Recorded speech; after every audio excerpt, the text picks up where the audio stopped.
So firstly here, let's talk about attention. You can't decrease the energy or the momentum of thoughts. You just cannot. The two things where we will focus on are attention and what we just talked about, personal significance that you attribute to thoughts. Why can't you decrease the momentum or energy that they carry? It's because that's just the current state of mind. Even wanting to get rid of thoughts and wanting to decrease their energy and momentum is a attribute of that very same polluted mind, which is a form of resistance. So you can't launch a battle with mind. You can't try to end the mind. Even the notion to try to do so is a mental notion. The only thing that you're doing here, in all these talks and in the practice is you're not fighting anything. You're learning to really just understand what actually is happening in your experience. When you're misunderstanding your experience, we get into such things. We suffer our experience and we become miserable and we launch all of these resistances. But when we're understanding things clearly, when we're seeing things clearly, then there doesn't seem to be any problem.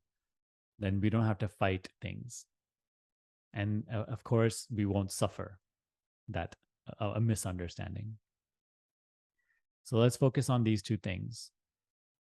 Instead of trying to decrease the energy or momentum, focus on these two things, attention and personal significance. So let's first talk about attention.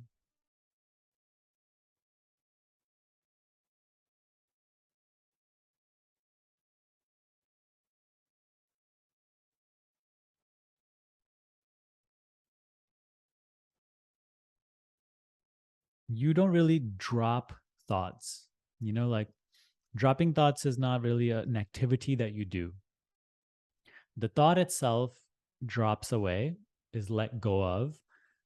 The moment you become the conscious controller of your attention, the moment you become aware of even your attention, or the moment you consciously point your attention to something, please practice this now as it is being spoken. If you consciously bring your attention to something, let's say your hand,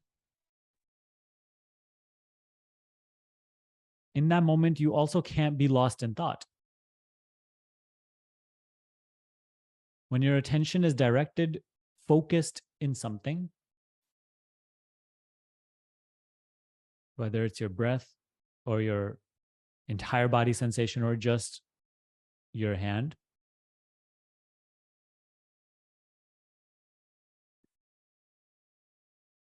in that moment, there is no thinking happening.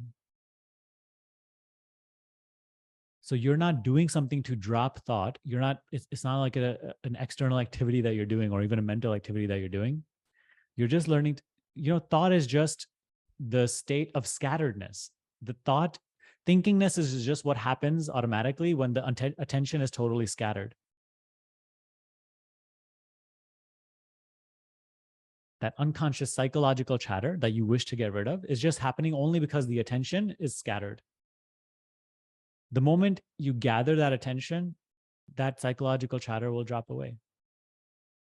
It cannot last.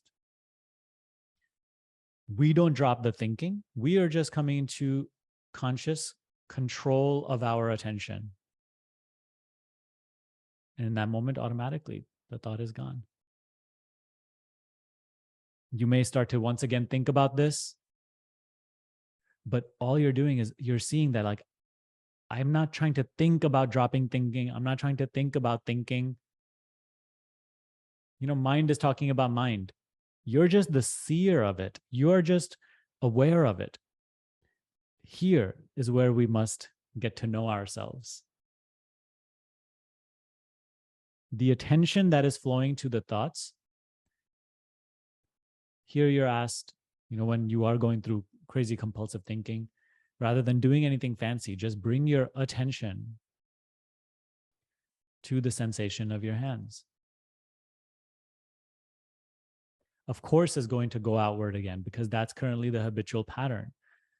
That's what's habitual, it's just that's what feels more natural right now. But let that happen. It's okay. This is one of the first main steps to really give your life to.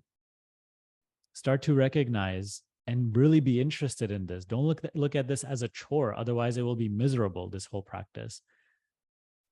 You're really gaining back yourself.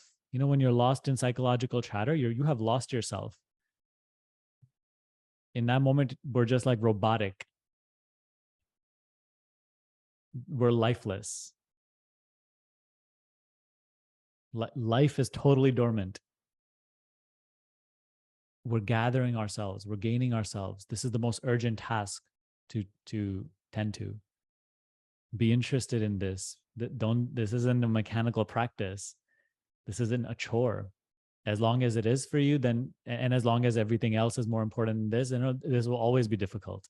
But once you really start to become interested in gathering yourself, becoming more aware of yourself, then it's like the most fun thing you can do. Then it's like something that you actually look forward to every single day. And those moments of self-remembrance throughout the day become so much more effortless. And dropping the thoughts, meaning coming into conscious control of your attention in the moment of self-remembrance, becomes so much easier, So we must change the way that we look at this. You're not fighting the mind. You're not looking at this as like, as a mechanical, repetitive practice. You're really becoming interested in gathering yourself, becoming yourself again, rather than being a lifeless robot, just all over scattered,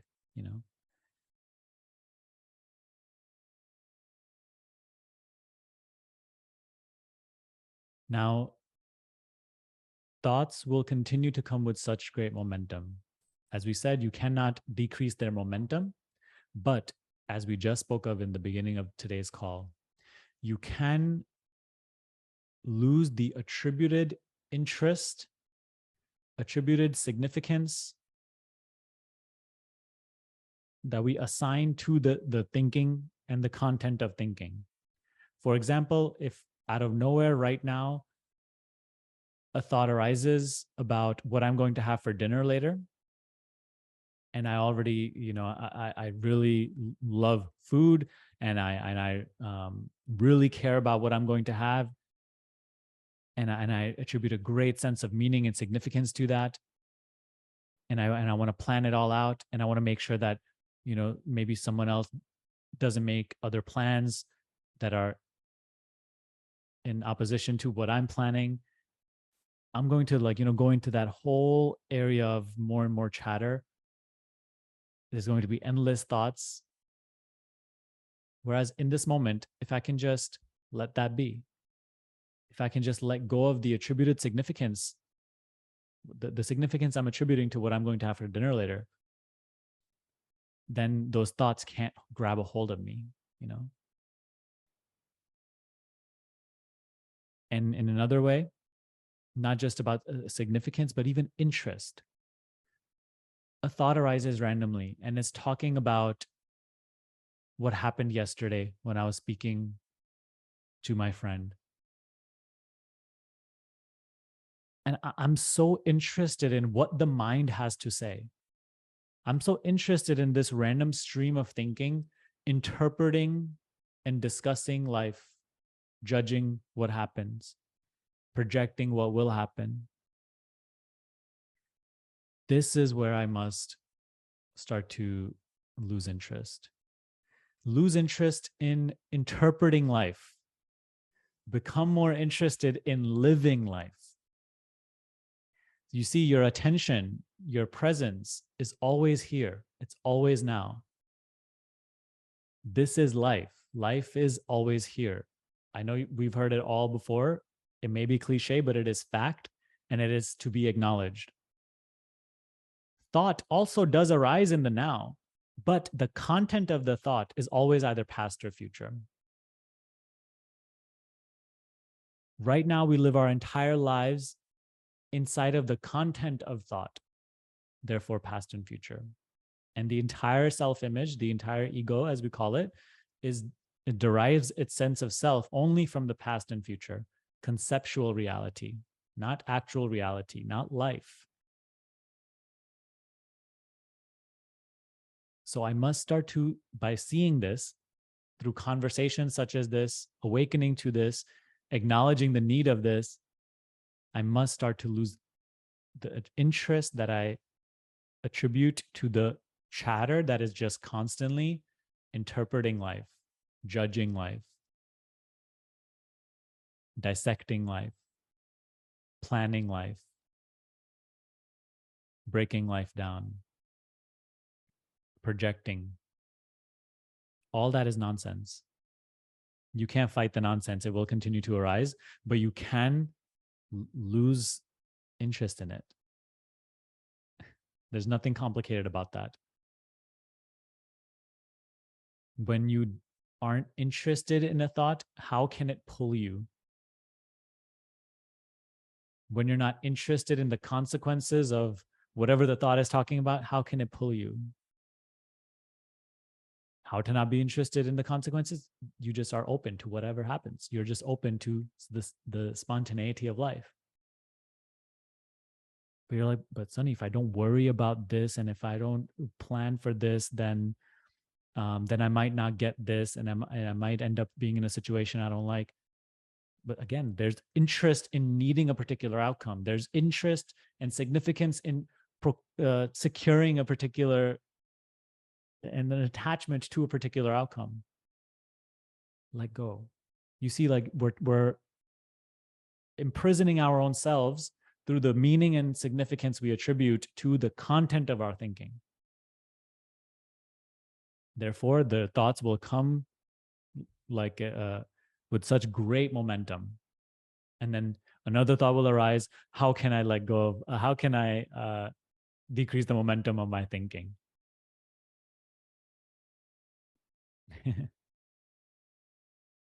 So now is the time to start seeing how dysfunctional interpreting life constantly is. Instead of interpreting life constantly, just start living life. Be here as life is. Life is here now. There's nothing complicated about simply being here.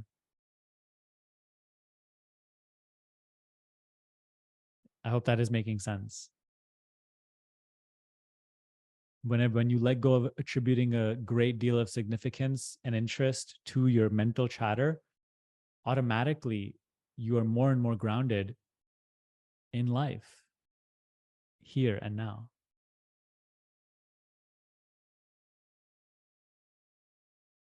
And this has a very enriching quality to it.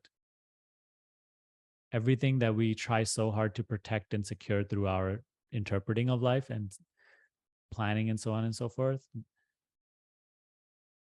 even that thinking cannot do for you what pure spontaneity and creativity can do for you. The more we come into the now and are living rather than interpreting, being rather than judging,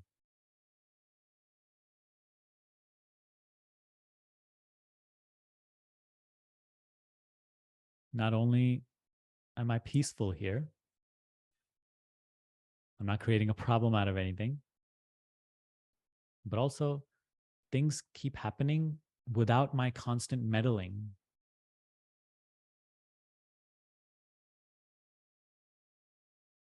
This is a very, very big step. This is a very, very big discovery. And only practice can take us there.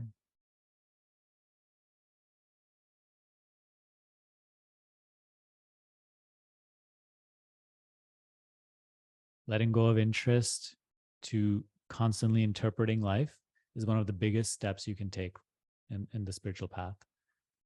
Or it can become one of the greatest obstacles for you, constantly attaching yourself to interpreting life, interpreting the teaching, projecting about the pointer, if you'll be successful practicing it, what's going to happen after the call when I don't have the guidance, what has happened before when I've heard such a similar pointer before and it didn't work. You see how we just live entirely in our conceptual prison, our idea about life, our interpretation of life. That is not life.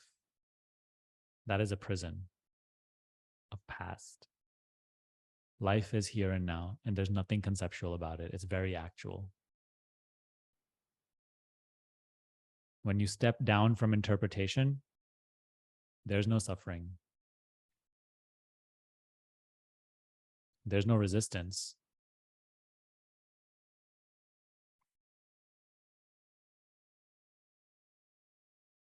Any question about that so far?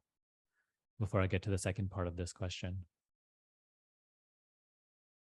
So what we just discussed is letting go rather than trying to fight thoughts or trying to decrease their momentum. You can't do that, so realize that's already a lost battle. That itself is just another mental notion. So that's just the mind trying to fight mind. So instead, work at these two levels, attention and interest. Dissolve the interest or let go of caring so much about the content of thought, and also see that thought talking about this, thought talking about that, thought trying to end thought. You're not at that level. You are at a subtler level from where you are seeing all of this chatter come and go while you are not coming and going.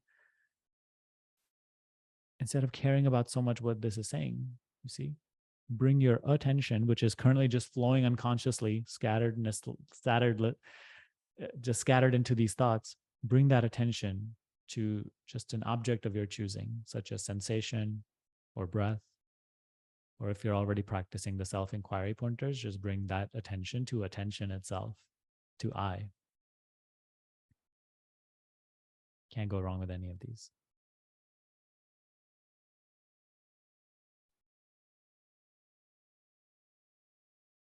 Okay, so the second part of the question is, when I am caught up in the thoughts, I catch myself and notice I'm stuck in thinking rather than being, but it's difficult to get back to being, even though I try to focus on the body sensations. How then to drop these thoughts quickly, because I recognize they're useless, but recognition does not help. So of course, the answer to the first part of the question bleeds into this one as well. The same advice is relevant.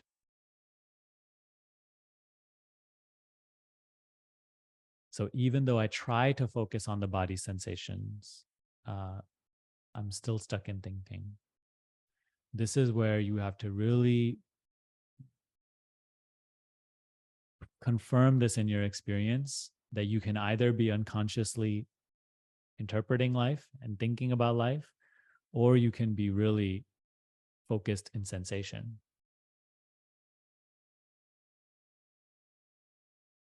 You can't be focused in sensation and just be scattered in psychological chatter. If you are still experiencing that endless chatter, then you're not focused in sensation. So here, as this question is stated, there's too much interest in thoughts.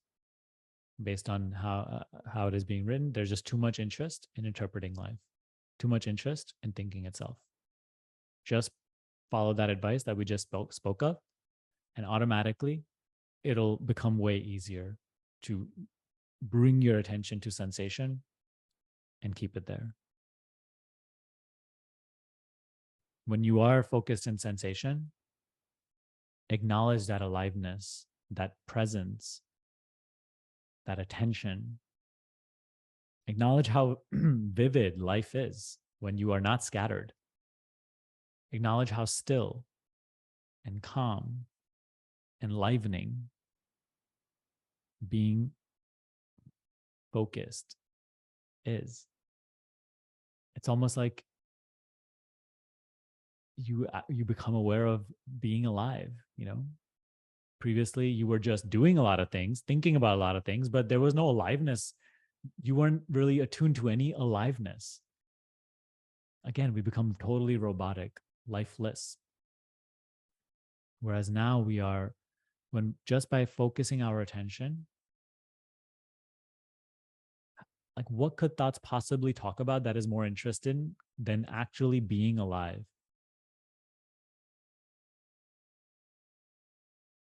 We really must fall in love with life, with being alive, aware.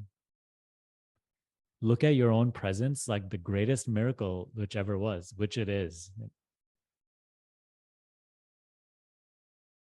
Fall in love with attention itself, the miracle of attention.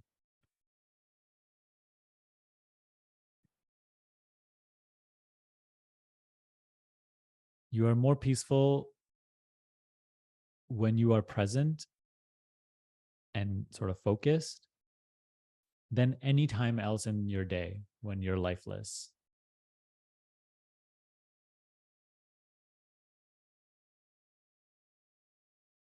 So don't let thoughts and their seeming importance rob you of that.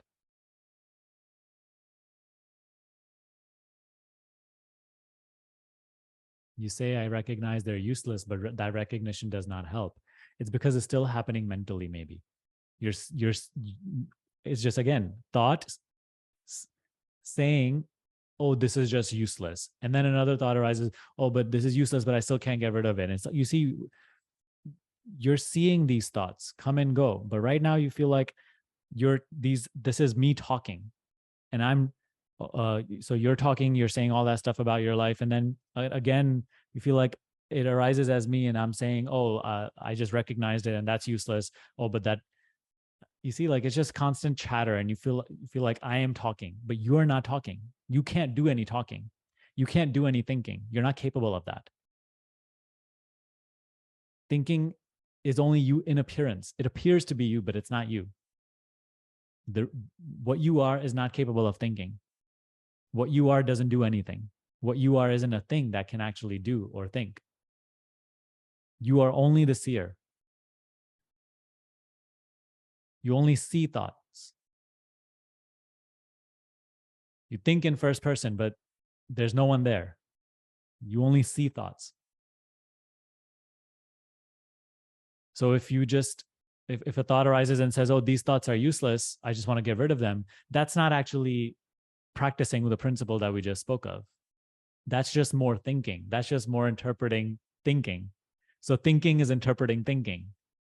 You see the web we've got caught up in. The only thing that will unlock this prison for us is attention. Please acknowledge your attention right now, and notice how it is silent. Attention is not speaking. It is closer to you than you're thinking, because there's attention on thinking. But attention itself is not speaking anything, saying anything.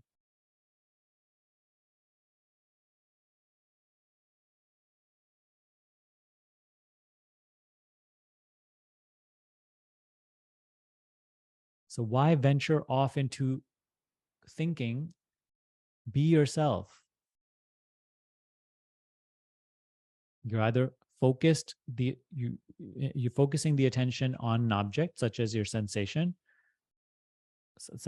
or breath, or you're just anchored in attention itself.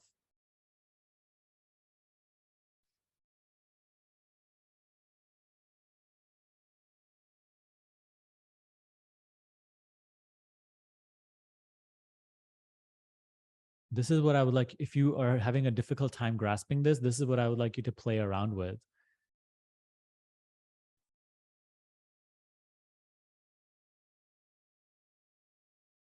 Really sit down sometime in the near future and really try to get to the bottom of this. See the difference between attention versus thinking. They are not the same.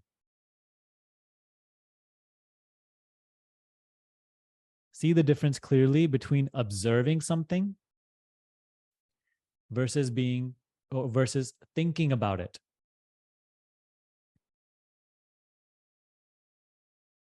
So I can either observe this look at it, right? See it, or I can think about it. Those are two different things.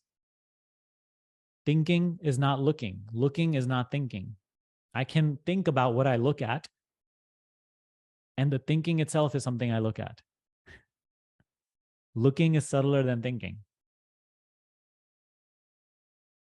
The thinking may be subtler than seeing, like eyesight, but the looking I'm speaking of is subtler than thinking. It is that with which you know your thoughts, that which the light which shines on thoughts, showing you that the thoughts are there. Sit down with yourself and discern clearly the difference between the two. And you could even do that right now, actually.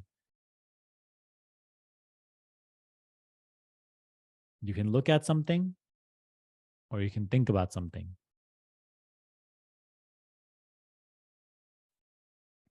There's a very clear difference between the two. When you're looking at something, observing something, you're just experiencing it for what it is. When you're thinking about something, you're bringing the past, you're bringing learned knowledge into this moment, and you are only interpreting what is. You're only experiencing your idea of what is.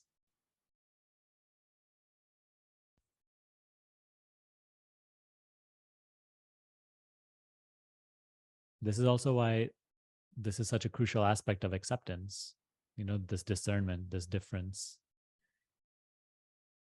When you just see your emotions, when you look at your emotions, they are not problematic. Only when you think about your emotions and who caused you the emotions and why these emotions suck and why I want the other ones, that's when life becomes miserable.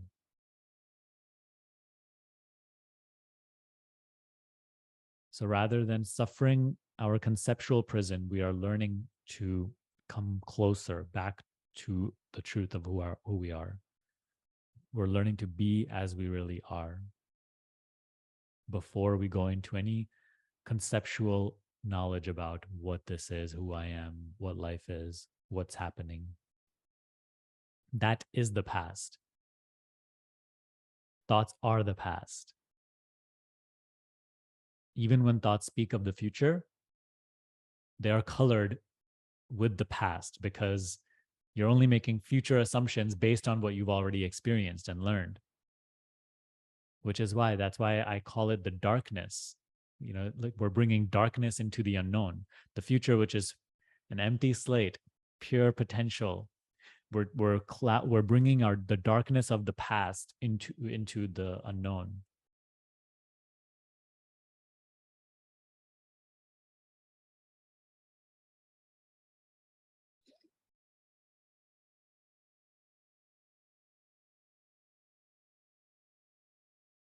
So when you're being asked to recognize how useless your mental chatter is, you're not being asked to think about how, oh yeah, my mental chatter is useless. You're really seeing how thoughts pulling your attention all over the place is useless. And you are learning to fall in love with, and you're really becoming caring of this urgent task, which is gathering yourself. Because as long as we're not gathering ourselves, getting to know ourselves, coming closer to ourselves, right? Then no matter what you do in life, it will only reproduce misery. It will just continue to perpetuate the cycle of pain and pleasure. And we don't want that. This is why we're on the spiritual path, because we've had enough of that to mature out of it. Thank you for watching this video. I hope it was very helpful for you. If you're looking for personal help by me and a more structured way to apply this teaching, learn more about my School of Awakening. It's my meditation program that takes you step by step through this entire teaching and helps you dissolve mind identification and awaken to your formless self, completely free from suffering your experience. I'll link that down below in the description box. I'll also link a few free resources, such as my self-inquiry mini course, in case that is of interest to you. That will also help you greatly. That's all for me for today. I want to thank you for watching. I will see you next week.